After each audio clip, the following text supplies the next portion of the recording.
Halo guys, selamat sore. Masih bersama saya Haji Pengauran dengan Mas. Ini sore ini kita ke Medari Cilik Mas. Ngerti Medari Cilik? Medari Cilik itu daerah mana itu? Daerah Sleman. Daerah Mas Sleman Nah, juga. ini bagian utara, Ya. Jalan Magelang. Jalan Magelang. Nah, ini sekarang kita ke tempat Pak Gandung. Tahu Pak Gandung nggak? Gandung. Pak Gandung ini Belum tahu ya, Belum tahu, belum kenal ya. belum kenal. Nah, ini Mas Kotre. Jadi Pak Gandung itu dia adalah legend bagi saya. Kemudian dia juga seorang trainer bonsai ya Pak. Ya senang aja mas. Dan juga seorang juri lomba bonsai ya. Di tangan Pak Gandung inilah Mas Kotre dulu pernah pernah muncul sebuah nama Diana itu ya. Sebuah nama Diana. Jadi Puring itu ya. Puring. Ketika Puring Diana, ketika masyarakat Indonesia itu sibuk mengenai antorium, nah, Pak Gandung melawan arus. Jadi beliau melihat sisi dari hobi itu, melihat loh ini kok bagus. Ternyata beliau mengembangkan puring. Ketika daerah Solo Karanganyar itu membuat kabupaten antorium di Sleman, Pak Gandung kabupaten Puring. Seperti itu. Beliau orangnya sangat familiar, juga seorang istilahnya dia juga enggak Hobi saja mas. hobi jadi sebuah karya. Kemudian dengan karya yang bagus itu dikenal banyak orang mas. Jadi hobi karyanya bagus dikenal banyak orang. Meskipun dulu pernah ditawarin masuk sebuah majalah ya. Tapi tanpa itu pun Pak Gandung namanya sudah sampai meluas mas. Jadi kuncinya utama adalah hobi, karya bagus. Iya, komitmen iya. Dengan karya. Terima Pak Gandung, kabaripun. Alhamdulillah baik mas. Mas Kotre. Oh iya mas, Gandung mas. Sudah lama nggak sini mas? Itu dari tahun 2005 kalau nggak salah. Iya. 2005 Iya, tahun tren-trennya iya. naik-naiknya Tren itu tahun 2007-2008 mas. Jadi tahun 2005 itu waktu saya pertama nyilangkan puring jadilah Diana itu. Oh, 2008 Iya. ya. Tahun waktu 2008. antorium sempat booming harganya. Iya, gitu. itu setelahnya. Oh setelahnya. Iya, setelahnya. Apa yang bisa saya bantu pada teman-teman semua? Ya mungkin untuk sekarang ini kita mau lebih ke bonsai gitu. Oh, iya. Pengen tahu bonsai itu seperti apa. Seperti itu ya. Ya saya lihat ini sekarang animo masyarakat baru mulai senang bonsai. Saya rasa saben hari pasti ada orang baru main ke sini. Iya bonsai. Bonsai. Iya. Untuk merospek bonsai itu sendiri lama nggak sih Pak? Sebenarnya bonsai lama sih, karena kan butuh waktu ya. Menurut saya bonsai itu benda seni ya, yang selama hidupnya dia butuh perawatan. Iya. Dan juga dibutuhkan tentang secara keilmuan ya mas. Jadi kalau kita piara bonsai kok tidak tahu ilmunya ya menguatkan diketak-ketak nanti ya jadinya tidak bonsai. Ya. Karena bonsai itu kan sesungguhnya kan miniatur pohon di alam. Jadi replika pohon di alam. Jadi kalau sekalipun dipot, walaupun 100 tahun kalau dia tidak dilihat itu tidak seperti pohon di alam gede ya tidak berhasil. Pesennya tidak sampai. Ya. Jadi tidak hanya pohon di pot saja, tetapi harus memenuhi beberapa kriteria. Gitu, bonsai. Seperti apa mawon Pak kriterianya untuk sebuah bonsai yang Untuk sebuah bonsai yang bagus ya harus kelihatan tua, mas. Kelihatan tua, natural, terus balancing antara cabang dengan akar, dengan ranting-ranting ya mas. Kadang-kadang pemula kan hanya menitik beratkan pada batang yang gede, tetapi rantingnya tidak proporsional, sehingga itu belum bisa disebut bonsai ya. Kalau bahan mungkin. berarti harus seimbang antara Iya. bentuk proporsional akar, daun, batang. Iya. rantai. Ya replika lah mas. Kalau pohon di alam gede itu kayak apa, ya di pot, ya kalau bisa seperti itu. Kalau untuk bahan sendiri itu yang bagus tuh apakah kita langsung ambil dari alam atau kita bikin sendiri mencangkok atau seperti apa? Oh ya, ini bagus. Tapi untuk saat ini Mas, teman-teman sudah pada mulai budidaya ya. Tetapi waktu-waktu yang lalu banyak teman-teman bonsai itu yang kurang memperhatikan pelestarian lingkungan, kadang ngambil, yang kadang-kadang tidak memperhitungkan dari segi keamanan, sehingga salah satunya juga menyebabkan longsor, erosi ya. Dan itu sebenarnya juga tidak karena seorang pecinta bonsai itu kan harusnya menjadi leader untuk pencinta lingkungan, tapi kadang-kadang umum malah mengecapnya sebagai pembonsai itu perusak lingkungan. Nah ini sekarang mulai pada budidaya. Karena pengennya instan gitu kan, kalau di alam itu udah terbentuk, pengennya langsung diambil gitu. Ya itu proses Mas ya. Apalagi kan sekarang bentuk bahan-bahan bonsai juga banyak variannya, ya. Ketersediaannya juga banyak di teman-teman itu. Kalau kita kan masih banyak yang pemula. Itu kalau mau memulai untuk bonsai itu seperti apa yang harus dipersiapkan mulai bahan? Oh gitu ya. Sebenarnya untuk pemula ada banyak varian-varian yang cukup familiar untuk pemula. Maksudnya secara tumbuh dia gampang, cara perawatan dia gampang, hampir tidak ada penyakitnya ya. Itu kita bisa pilih-pilih yang misalnya seperti yang disampaikan Mas tadi, ada Hokianti, ada Anting Putri.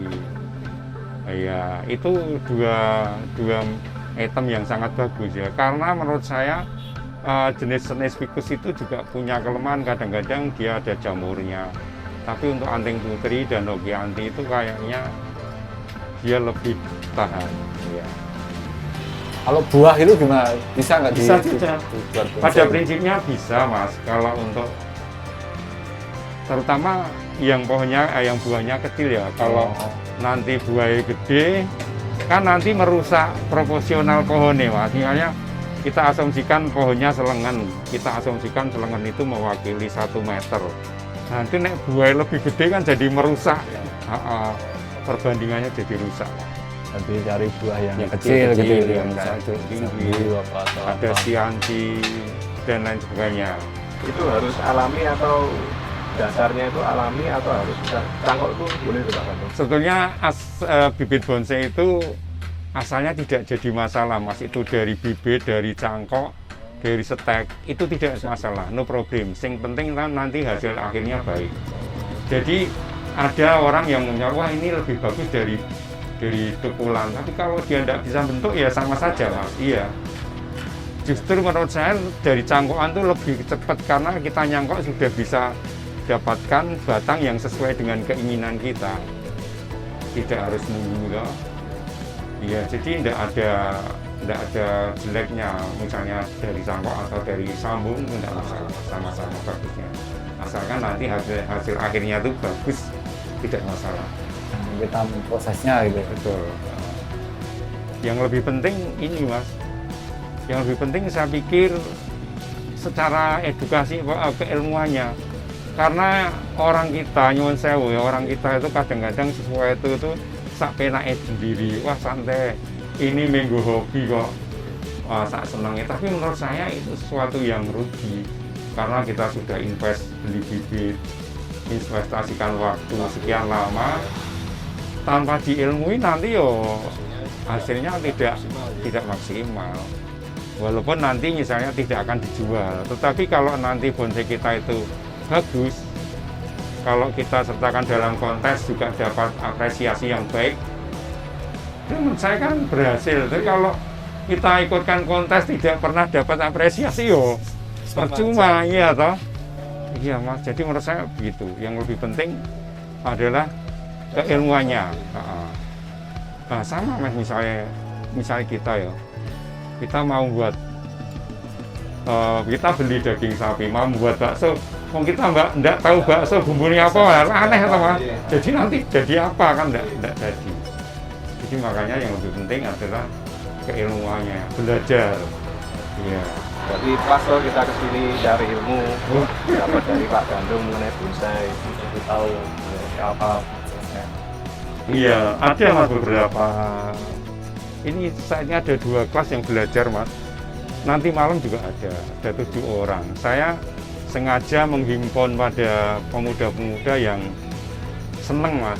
Saya tidak membiarkan dia seneng, tapi saya rengkuh bagaimana nanti biar hobi dia itu bisa mendatangkan manfaat bagi dia dan keluarganya Mas.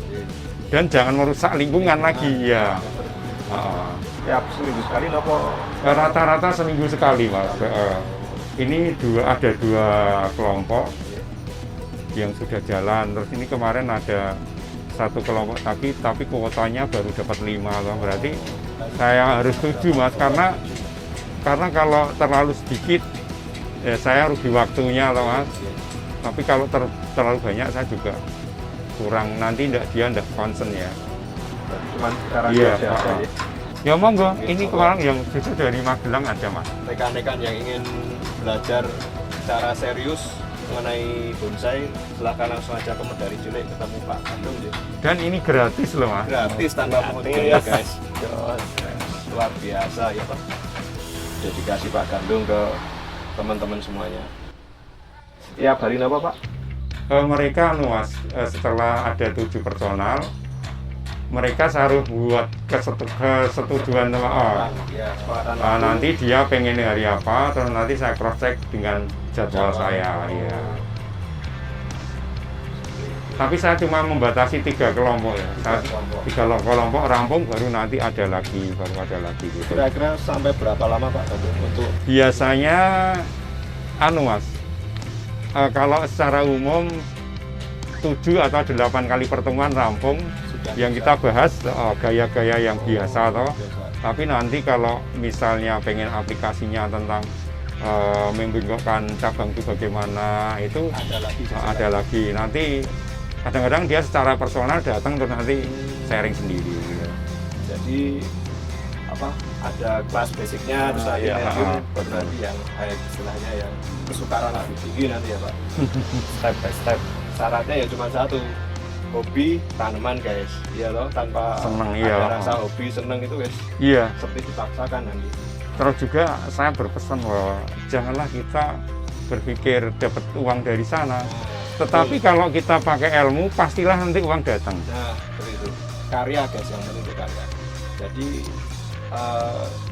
uang itu bonus sebenarnya. Iya. Uang itu seperti bonus. Kalau kita yakin karya kita bagus dengan keilmuan yang tepat, otomatis Insya kan Allah nanti orang kan melihat, akan datang melihat karya kita. Iya. tanpa perlu kita promosi dan lain-lain, orang tetap Datang. datang. Iya. Seperti contohnya zaman dulu Diana itu tadi menghiburkan Nusantara itu.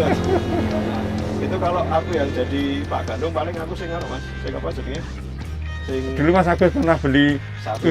7,5 ya. Ya itu. Kalau aku jadi Pak Gandung mungkin ya wis, kalau beliau tidak apa ya, tidak profit dia profit oriented, maksudnya ya dipikir bisnis. Nah, dia pasti wis oke, boleh aku ikut tapi tas jarak 6 bulan. Terus dengan cara itu dia memperbanyak baru di launching. Tapi beliau kan Enggak, lebih Mas. ke Biar bermanfaat banyak orang ya. Enggak melulu ke duit ya istilahnya. Ya sebenarnya sih menurut saya tuh bisnis itu tuh iya, tetapi bagi saya lebih senang kita dengan keluargaan. Iya. Kalau ini Mas, kalau penjenengan berkunjung di ini kan kebun saya, jadi ini treatment saya di sini. Jadi awalnya dari cangkok sampai bahan didasari ada. Nanti kalau setengah-setengah jadi, kadang-kadang saya bawa ke kampung. Iya. Jadi, tapi kan nanti boleh oh boleh. lama-lama ya. Paling lama berapa tahun Pak? Saya mulai senang bonsai sebelumnya sejak muda, tetapi kemarin ada puring dan sebagainya itu saya mulai aktif. Tapi kan bonsai tidak saya tinggalkan. Ada yang bonsai saya mulai tahun sekitar 90-an Mas. 90-an berarti udah 25 tahun, hampir 30 30-an tahun. Tetapi saya memang waktu itu kan saya kerja trainer bonsai, terus saya berpikir kalau saya kerja terus nanti naik tua saya pas capek. Akhirnya tahun 93 saya mulai ngumpul bibit. Terus 10 tahun berikutnya saya keluar kerja, terus saya berkebun. Oke guys, kita break sebentar. Jangan kemana-mana, tetap di Ini itu hobi kita. Dan